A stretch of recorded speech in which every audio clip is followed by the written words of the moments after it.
This is the second part of the story, the voice notes. After listening to those mysterious voice notes, I told myself I would leave the phone alone.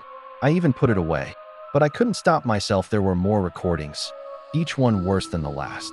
Night after night, I pressed play, drawn into this spiral of fear.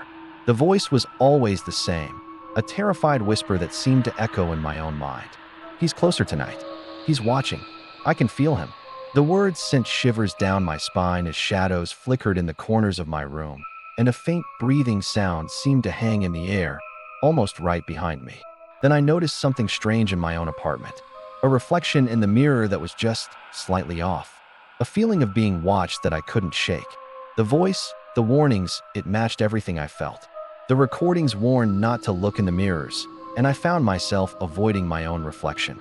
It was like the recordings were describing my life.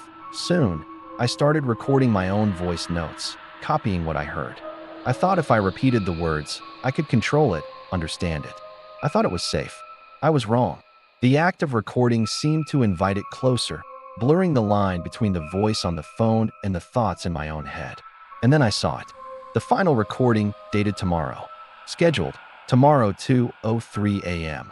My heart pounded in my chest. How was that possible? It was a future recording, a premonition of what was to come. I stared at the screen, my hand trembling, not daring to touch it. But I didn't have to. The phone, it started opening the app on its own. The screen lit up, the waveform began to move, and the whispers started. If you're hearing this, it means I finally looked at him. The voice was layered, chaotic, coming from the phone, yet feeling like it was all around me. A quick, distorted breath made me jump. I won't look this time either, I thought, squeezing my eyes shut. I knew then it wasn't just recordings. It knew I was listening. It was here. The air grew cold, and a slow, heavy breathing seemed to echo in the room. I looked down at my phone. The screen was red. Recording.